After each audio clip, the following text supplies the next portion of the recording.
आज हम जानेंगे मनी के क्या क्या रोल हो सकते हैं। तो आज का जो जीवन है या हम कहें कि वर्तमान में जो वैश्विक अर्थव्यवस्था है उसमें मुद्रा का आकलन अगर किया जाए तो वर्तमान अर्थव्यवस्था को मौद्रिक अर्थव्यवस्था की संज्ञा दी जाए तो अतिशयोक्ति होगी, क्योंकि यहाँ पर कोई भी काम जो है मनी के बिना नहीं हो सकता है। जितने भी हमारी इकोनॉमिक एक्टिविटीज़ होती हैं वो मनी पर बेस्ड हैं। तो मुद्रा के हमें कहें कि मनी के इम्पोर्टेंस के संबंध में कुछ अलग अलग विचारधाराएं मिलती हैं। कुछ जो इकोनॉमिक्स हैं वो इसे बहुत ही ज़्यादा महत्वहीन मानते हैं, जबकि कुछ इकोनॉमिक्स उसे बहुत ज़्यादा महत्वपूर्ण मानते हैं, क्योंकि हम प्रेजेंट में मनी को हर सेक्टर में इसका बहुत ही ज़्यादा महत्वपूर्ण स्थान है। और इसके इस इम्पोर्टेंस को हम भुला नहीं सकते। यही कारण है कि अगर वर्तमान में इसे मनी का युग कहा जाए तो ज़्यादा अच्छा होगा। तो हमारे जितने भी इकोनॉमिक एक्टिविटीज़ में तो मुद्रा का महत्व ही है ही, और साथ ही साथ जैसे हमारी सामाजिक या राजनीतिक क्षेत्र हुए, इसमें भी इनका उतना ही महत्व है। मेरे ख्याल से संसार में विभिन्न प्रकार के अर्थव्यवस्थाएं हमें देखने को मिलती हैं। जैसे कहीं पर कैपिटलिज्म है, कहीं पर सोशलिज्म है और कहीं प्लान्ड इकोनॉमी है। इन सभी में मनी का एक विशेष महत्व है। और हम इन सेक्टर्स में, या हमें कह लें कि इन सभी सेक्टर में हम मनी के इम्पोर्टेंस को आज देखते हैं। तो सबसे पहला हमारा जो सेक्टर आता है वो सेक्टर है इकोनॉमिक सेक्टर, कि इकोनॉमिक सेक्टर में मनी का क्या महत्व है। तो हमें कहेंगे कि आर्थिक जगत में मुद्रा का एक विशेष स्थान है। इसी संबंध में एक हमारे अर्थशास्त्री थे मार्शल, उन्होंने यह कहा है कि मुद्रा वह दूरी है जिसके चारों ओर अर्थ विज्ञान चक्कर लगाता है। अर्थात ये कहें कि सारी क्रियाएं मुद्रा का आदि और अंत हैं। आर्थिक क्रियाओं में अर्थात इकोनॉमिक एक्टिविटीज़ में सबसे पहले उपभोग कंजप्शन आता है, प्रोडक्शन आता है, एक्सचेंज आता है, विनिमय आते हैं और पब्लिक फाइनेंस आते हैं। तो इन अलग अलग सेक्टर्स में अलग अलग महत्व जो है मुद्रा का है। तो सबसे पहले जानेंगे कि उपभोग के क्षेत्र में क्या महत्व है।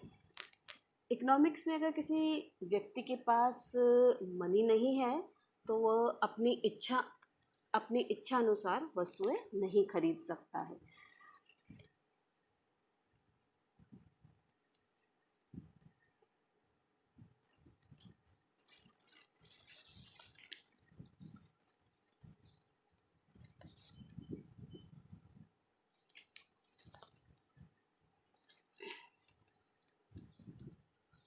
उपभोग के क्षेत्र में इसके महत्व को जानेंगे।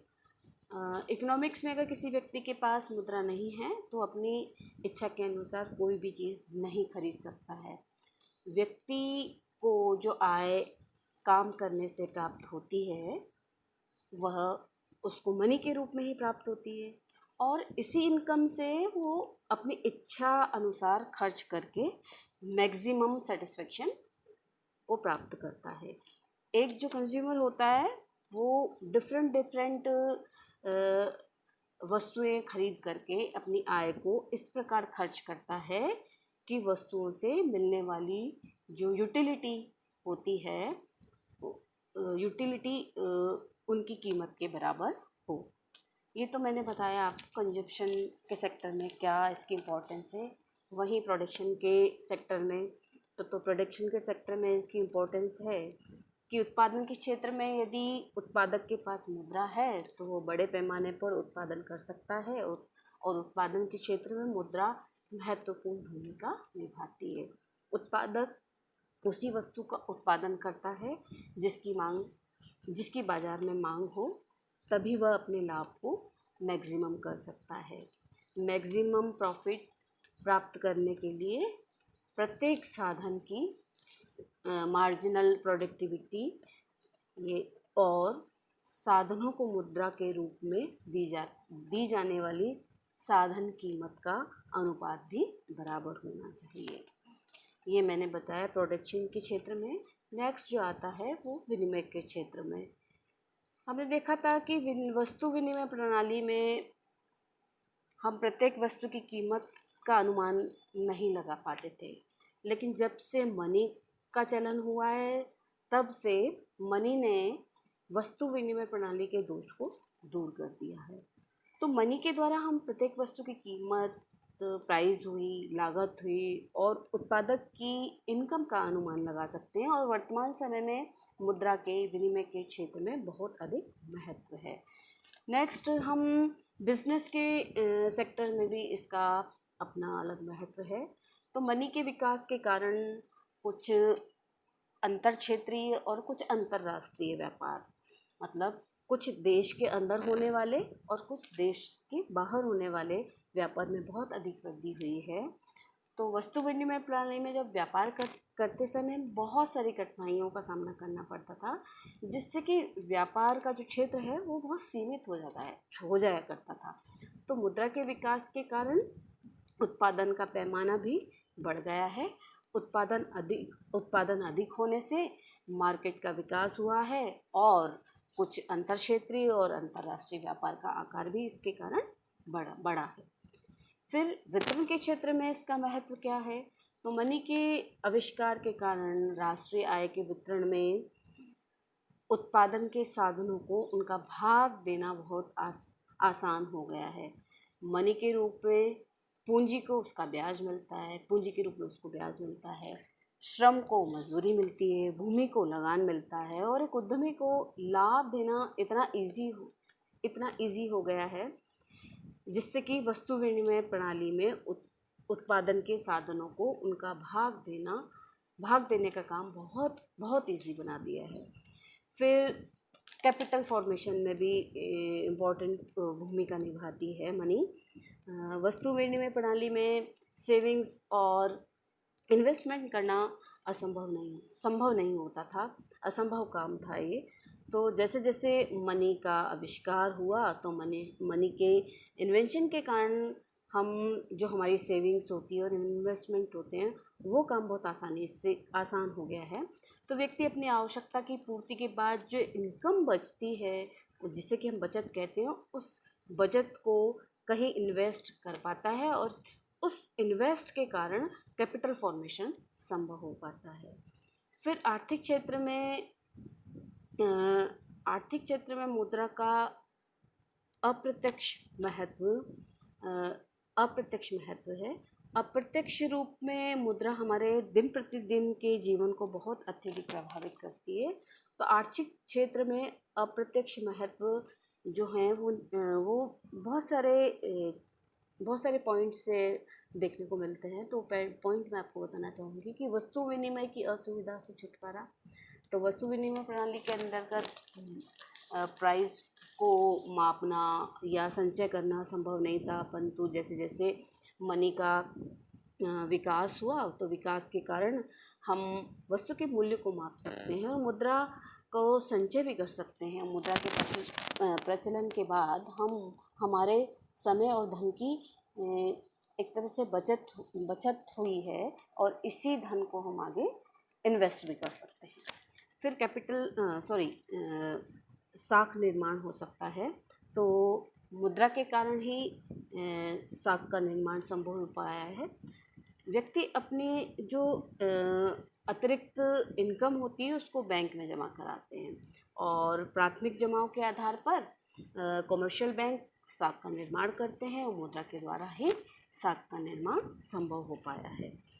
फिर हम कहें कि आर्थिक विकास का सूचकांक मुद्रा के द्वारा संभव हुआ है तो बिल्कुल सही है। मुद्रा के द्वारा प्रति व्यक्ति राष्ट्रीय आय का अनुमान लगा सकते हैं और यह भी देख सकते हैं कि क्या राष्ट्रीय आय के वितरण में समानता है और अगर राष्ट्रीय आय के वितरण में समानता है तो हम कह सकते हैं कि हमारा आर्थिक विकास हो रहा है और मुद्रा के द्वारा हम विभिन्न देशों के आर्थिक विकास से तुलना भी कर सकते हैं। पूंजी की गतिशीलता में भी वृद्धि हुई है। तो वस्तु विनिमय प्रणाली में वस्तुओं की एक स्थान से दूसरे स्थान पर ले जाना बहुत कठिन काम होता था,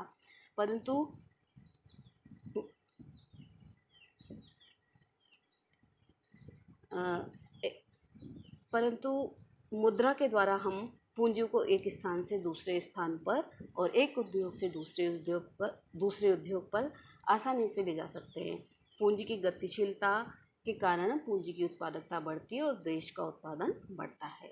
इससे सामाजिक कल्याण में भी वृद्धि हुई है। वर्तमान में सभी गवर्नमेंट जो है उनका लक्ष्य होता है मैक्सिमम सोशल वेलफेयर करना तथा देश में जितने भी उपलब्ध संसाधन हैं उनका कुशलतापूर्वक दोहन करना, और सरकार ये सब काम मनी के कारण ही कर पाती है। तो राष्ट्रीय आय में कितना भाग सोशल वेलफेयर पर खर्च करना है और सामाजिक कल्याण में सोशल वेलफेयर में हमारे एजुकेशन आती है, इलेक्ट्रिसिटी आती है, वाटर आते हैं और हमें कहें कि एंटरटेनमेंट आते हैं, आवास आते हैं और सामाजिक सुरक्षा आती है आदि पर वे इसी में शामिल है। अनार्थिक क्षेत्र में भी मुद्रा का बहुत महत्व है। मुद्रा ने न केवल आर्थिक क्षेत्र को प्रभावित किया है बल्कि सामाजिक और राजनीतिक क्षेत्र में को भी प्रभावित किया है। तो अनार्थिक क्षेत्रों में इनके क्या क्या महत्व हो सकते हैं। तो सबसे पहले सामाजिक क्षेत्र की बात करें तो जब से मनी का विकास हुआ है सामाजिक और आर्थिक दास्ता से हमें छुटकारा मिला है। सामंतवादी युग में जब मुद्रा का विकास नहीं हुआ था तो लोग बड़े जमींदारों के पास सेवकों के रूप में काम करते थे और अपने व्यवसाय को बदल नहीं सकते। लेकिन मुद्रा के विकास के बाद लोग अपना व्यवसाय अपनी इच्छा से चुन सकते हैं और उनमें आत्मसम्मान की भावना का विकास हुआ है। राजनीतिक क्षेत्र में भी मुद्रा का इसी रूप में महत्व है। लोग मुद्रा के रूप में सरकार को टैक्सेस देते हैं। सरकार को जो टैक्स से प्राप्त इनकम होती है वो उसे सार्वजनिक व्यय के रूप में जनता के ऊपर खर्च करती है और टैक्स देने के कारण लोगों में राजनीतिक चेतना का विकास हुआ है। मुद्रा के द्वारा सरकार देश के विकास के लिए बहुत सारी वेलफेयर स्कीम शुरू करती है। तो ये तो मैंने आपको कुछ महत्व बताए हैं जो कि अलग अलग क्षेत्र में मुद्रा के महत्व के बारे में हमें बताते हैं। इससे मुद्रा के कारण हम एक सुसंगठित सामाजिक, राजनीतिक और आर्थिक जीवन की कल्पना कर मनी के सकते क्या हैं। क्या रोल हो सकते हैं। और वास्तव में मुद्रा एक आज का जो महत्वपूर्ण जीवन सामाजिक है साधन है या हम कहें कि वर्तमान जो कि में जो वैश्विक अर्थव्यवस्था विभिन्न है उसमें विभिन्न मुद्रा का इकोनॉमिक आकलन सेक्टर अगर में किया जाए काम करती है। तो